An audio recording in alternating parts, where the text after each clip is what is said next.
Chers clients, bonjour. D'abord, félicitations avec l'achat de votre nouvelle Mercedes classe C.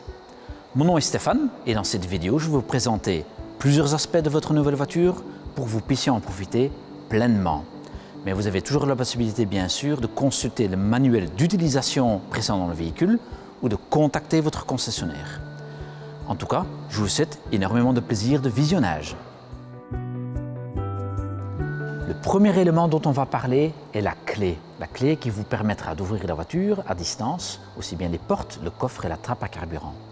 Mais cette clé possède un élément bien particulier. Elle s'appelle la fonction confort, qui va vous permettre d'ouvrir et de fermer à distance par la télécommande les vitres et même le toit ouvrant panoramique s'il se trouve présent sur votre véhicule. Je vais vous faire une démonstration.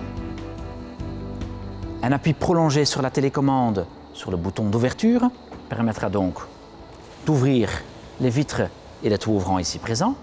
Le cas inverse, en appuyant prolongé sur le bouton de fermeture, vous permettra de tout refermer de la même façon.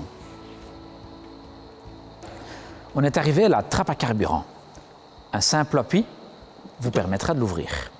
À l'intérieur, on trouvera un bouchon de remplissage, que ce soit pour l'essence ou les diesels par exemple. Il y a un emplacement prévu pour pouvoir la poser, pour pas qu'elle vous gêne pendant la prise de carburant. Le deuxième bouchon ici présent est pour l'additif AdBlue, uniquement pour la version diesel. Vous ne trouverez pas ça sur les versions essence. Puis le dernier élément qui se trouve sur la trappe à carburant est la pression des pneus, spécifique pour ce véhicule-ci. Une autre trappe sur cette version-ci, il s'agit d'une plug-in hybrid, est la trappe pour la recharge électrique. Soit avec un câble de recharge simple, soit avec un wallbox. Vous pouvez ouvrir le coffre de deux façons différentes. Soit par la poignée qui se trouve juste ici en dessous, soit par la télécommande. D'ailleurs, ce coffre a une fonction bien particulière qui s'appelle la fonction mémoire, qui vous permettra de placer l'haillon à une hauteur maximale d'ouverture, par exemple dans un parking souterrain. Je bloque la ouverture désirée. Pour bloquer cette position, vous appuyez de nouveau sur ce bouton, restez appuyé, une sonnerie retentit. Je vais refermer l'haillon.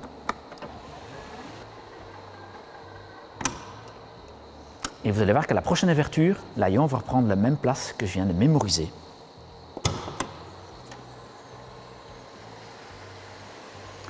Pour enlever cette fonction mémoire, vous appuyez sur le même bouton, vous restez appuyé, deux sonneries vont retentir pour vous indiquer que la mémoire est enlevée.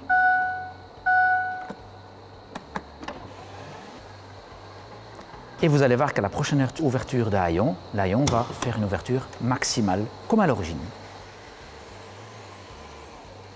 Dans le coffre, on va trouver un plancher qu'on peut parfaitement soulever avec des rangements pour des objets personnels, mais ce n'est pas tout.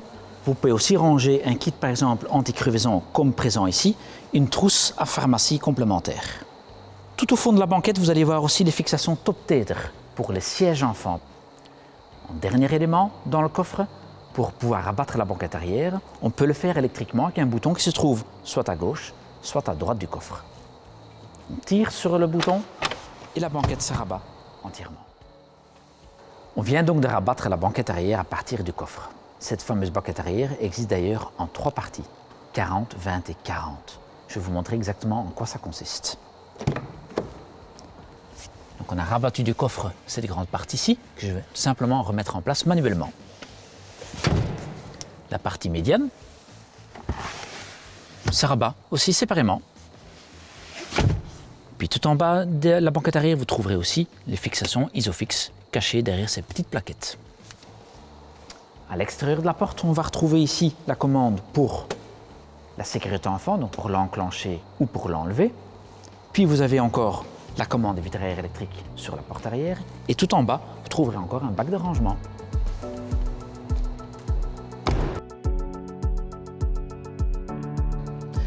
La position de conduite est bien sûr très importante. Dans cette version-ci, on a des sièges par exemple entièrement électriques qui se trouvent sur la porte.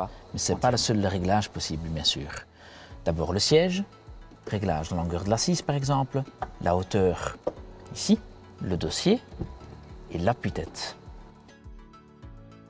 Puis vous avez un réglage possible du volant, une petite manette vers le haut, vers le bas, vers soi ou vers le tableau de bord.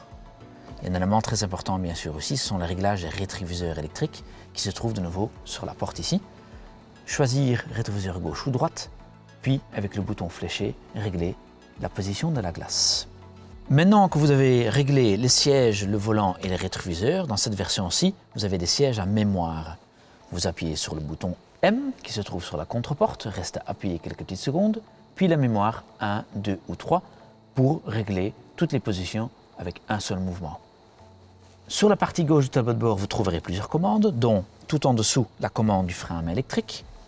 Au-dessus, on trouve un bouton pour régler le feu anti-brouillard à l'arrière, puis la commande principale des phares automatiques. Et à droite de celle-ci, vous trouverez les boutons de réglage de l'intensité du combiné d'instruments. Derrière le volant, vous trouverez aussi deux commandes. La commande de gauche qui va vous servir à régler par exemple le plein phare ou l'appel de phare, la commande des essuie-glaces et le lave-glace. La manette à droite du volant va vous commander la boîte automatique. Le pied sur le frein, une impulsion entièrement vers le bas, vous mettez la voiture en position D, c'est-à-dire la marche avant, la drive. Une petite impulsion vers le haut, vous mettez la voiture en position N, point mort. Une troisième impulsion entièrement vers le haut, vous positionnez la boîte de vitesse en position R, c'est-à-dire la marche arrière. Puis pour revenir au point parking, on appuie sur un bouton qui se trouve en bout de cette manette et la voiture est entièrement arrêtée. Cette boîte de vitesse comporte une autre fonction spécifique à Mercedes, la fonction Hold. Comment celle-ci fonctionne? Je suis par exemple à l'arrêt devant un feu rouge. Un appui prolongé sur le frein, vous relâchez, la fonction Hold apparaît dans l'instrumentation de bord. Ça veut dire que la voiture reste bloquée sur place sans bouger. Pour enlever cette fonction pour redémarrer, un petit appui sur le frein ou sur la pelle d'accélérateur et puis la voiture redémarre. Donc sur le volant, vous trouverez deux platines de commande, une à gauche, une à droite. Sur la platine de gauche, vous trouverez les commandes, par exemple du régulateur et limiteur de vitesse. Le régulateur de vitesse s'enclenche avec une impulsion sur le bouton du milieu, vers le haut, vers le bas. Une fois en roulant, de nouveau une impulsion vers le haut, vers le bas permet de changer votre vitesse. Puis pour l'enlever, le bouton Cancel à gauche, vers le bas, permet de tout annuler. Une autre façon pour éteindre votre régulateur de vitesse est tout simplement d'appuyer sur votre frein. Le dernier bouton de réglage qui se trouve sur le volant est un touch control qui permet de régler quelques éléments dans le combiné d'instruments. Puis à droite du volant, vous trouverez une autre platine avec par exemple les réglages du téléphone, réglage du volume des systèmes médias, puis un autre touch control qui va vous faire des réglages sur l'écran média central. D'ailleurs, en complément de ce bouton de réglage Touch Control sur volant pour l'écran média, vous avez encore par exemple ici deux possibilités. Principalement un contrôleur central pour régler ici l'écran et dans cette version-ci, un touchpad complémentaire. Sur la console centrale à gauche, vous trouverez une commande qui s'appelle Dynamic Select, qui va vous permettre un réglage différemment de la réaction à l'accélérateur, le volant et le réglage de la boîte de vitesse. Une impulsion sur le bouton Dynamic Select et dans le combiné d'instruments, vous allez pouvoir choisir entre Sport, Sport Plus, Individuel, Confort et un mode Eco.